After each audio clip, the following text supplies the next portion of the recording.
Born of a close-knit family of Caribbean descent, she dreamt of becoming a journalist. Her career has taken her from print to network television, to PBS, to the moderator of vice presidential debates. When she speaks, others listen.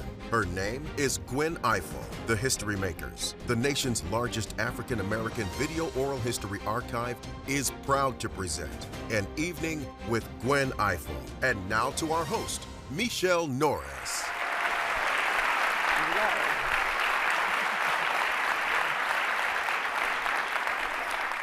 Hello, everyone. We are in for a special evening tonight. When she speaks, people lean in to listen. She has politics in her blood, and she's a consummate journalist, fair, balanced. My dear friend, Gwen Ifill.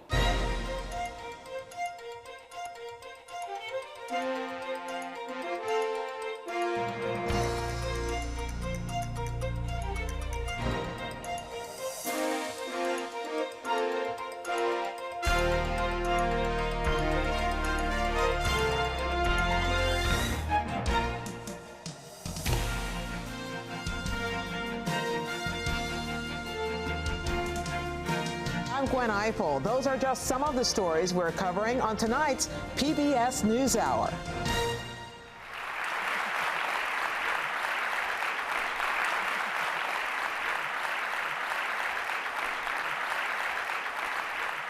Hello. This is weird. You know, we talk on the phone how many times a day? A few. A few times a day, and so you get to sort of eavesdrop, I guess, on the conversations that we have. But this is going to be even more personal because we're going to explore what makes Gwen Ifill so special. For many years, you have been in this chair, but tonight we're turning the tables. I get to interview you. That can't be good. Okay, go But ahead. before we get started, there's someone who has a special message for you. Okay. Can we take a listen before we Yes. start? Okay, let's listen. What I like about this moment is that last time that I did something for History Makers, you were doing the interviewing, and now this time it's about you. You have had, Gwen, an extraordinary career.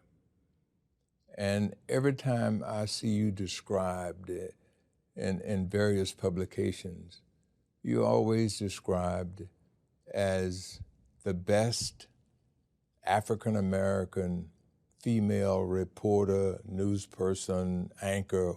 I think you're not the best African-American reporter. You are just the best. Vernon Jordan's here in the audience tonight. Vernon, would you please stand?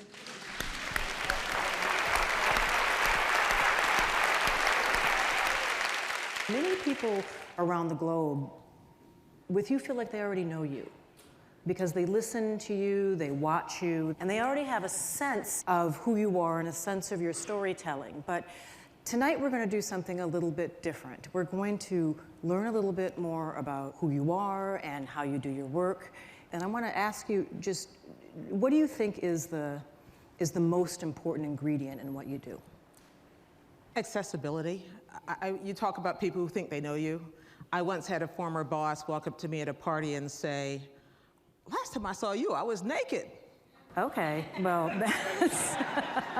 And I responded, "Was I there?"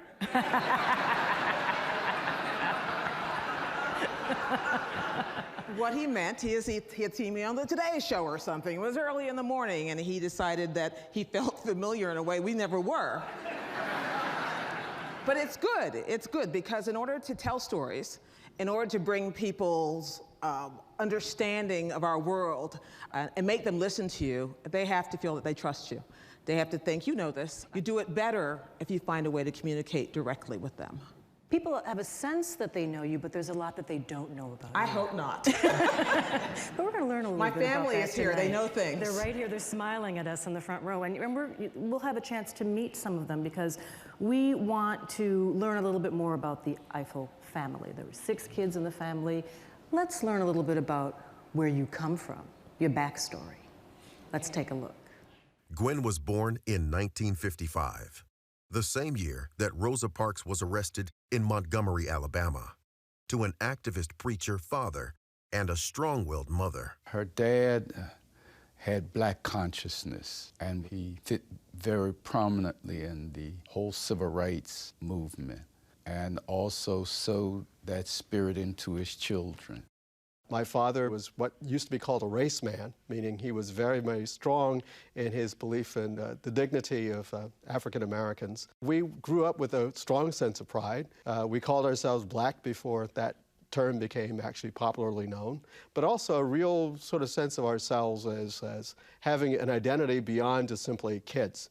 We are the daughters of two pretty amazing brothers who in many ways shaped us. They had a kind of incisive wit. They were incredibly intelligent. They were deeply engaged in the affairs of the day.